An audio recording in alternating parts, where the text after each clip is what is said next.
Hi everyone and welcome to our lecture in entrepreneurship, which is all about forecasting revenues and costs. So for the background, making informed estimates requires careful considerations on several factors that might affect the outcome of your travel, such as distance from home to school, the means of transportation you will be taking, and the number of passengers, and etc.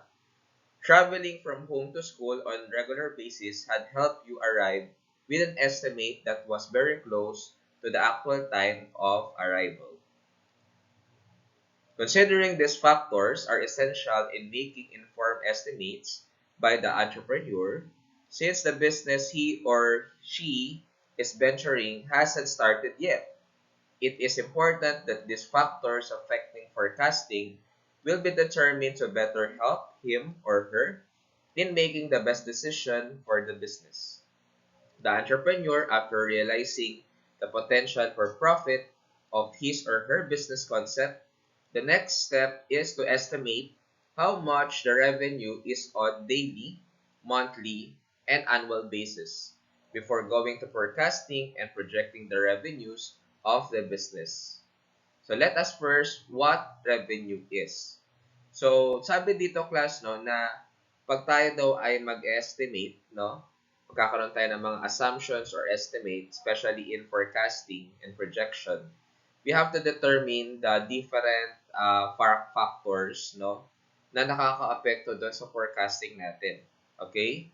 So it could be the production, it could be the promotion, it could be the seasonality of the product, it could be the competition. So these are just some factors that we need to consider in projecting the revenue and costs. Revenue is a result when sales exceed the cost to produce goods or render services. Revenue is recognized when earned, whether paid in cash, charged to the account of the customer. Other terms related to revenue includes sales and service income. Sales is used especially when the nature of business is merchandising or retail, while service income is used to record revenues earned by rendering services. You have just learned about what revenue is. So therefore, this time, let us study the various factors to consider in forecasting revenues.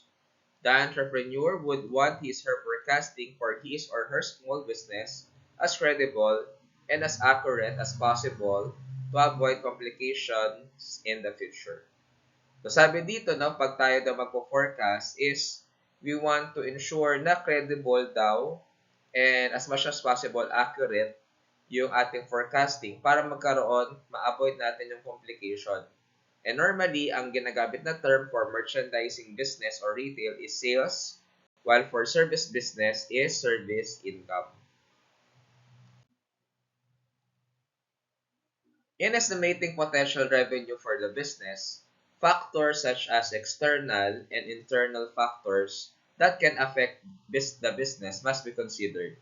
This factor should serve as basis in forecasting revenues of the business.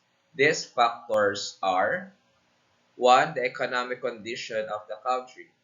When the economy grows, its growth is experienced by the consumers. Consumers are more likely to buy products and services. The entrepreneur must be able to identify the overall health of the economy in order to make informed estimates. A healthy economy makes good business. Number two is the competing businesses or competitors. Observe how your competitors are doing business since you share the same market with them. Information about the number of products sold daily or the number of items they are carrying will give you idea as to how much your competitors are selling. This will give you a benchmark on how much products you need to stock your business in order to cope up with the customer demand. This will also give you a better estimate as to how much market share is available for you to exploit. So dito daw no, yung first na two factors na dapat natin consider is yung economic condition, kung lumalago ba yung ekonomiya. Ayan, syempre possible na gumanda rin yung sales and profit natin. And on the other hand, no, yung competing businesses or competitors. Kung kaya nating makuha yung kanilang sales record, then it could be our basis. But most of the time, medyo mahirap gawin yun. So, pwedeng gawin natin is the stocks, no, that they have, no? Kasi normally is, kung yan ay mga retail, nakikita naman natin on how many stocks are they selling. Changes happening in the community. Changes happening in the environment such as customer demographic, lifestyle, and buying behavior gives the entrepreneur a better perspective about the market. The entrepreneur should always be keen in adapting to these changes in order to sustain the business. For example, teens usually follow popular celebrities, especially in their fashion trend. Being able to anticipate these changes allows the entrepreneur to maximize sales potential. The internal aspect of the business.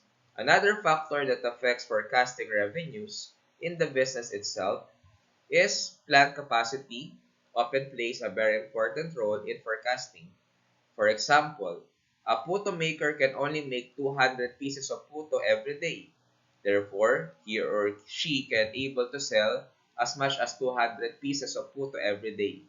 The number of products manufactured and made depends on the capacity of the plant, availability of raw materials and labor, and also the number of salesperson determines the amount of revenues earned by an entrepreneur. So, another two factors daw to consider is yung nangyari daw na changes in the community. Kunyari daw sa fashion trend, no?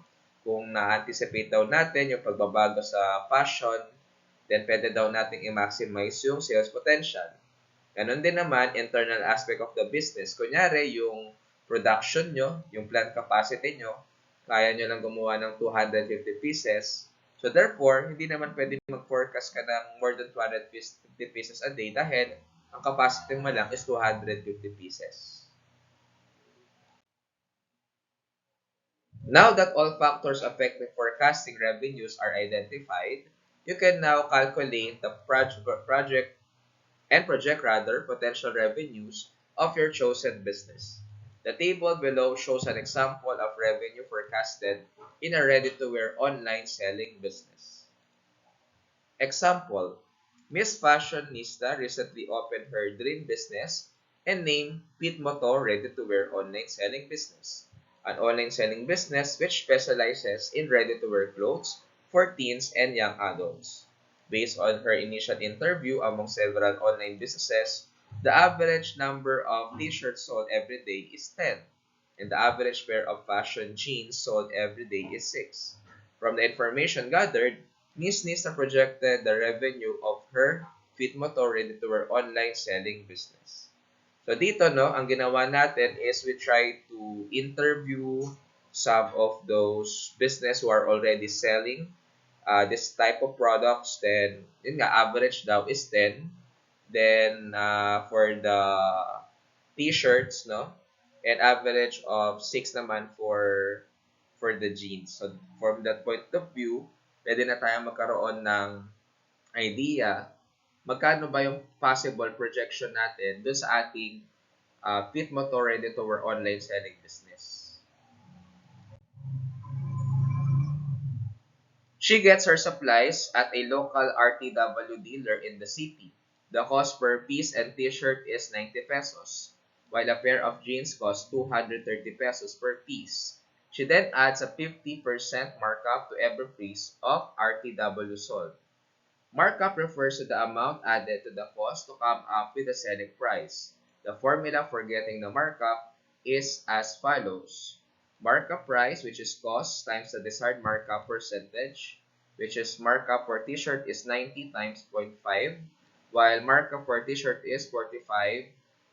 So therefore, the markup for t-shirt is 45 pesos. While in calculating the selling price, you have to get the cost plus the markup. So 90 plus 45 pesos. So therefore, the selling price for the t-shirt is 135.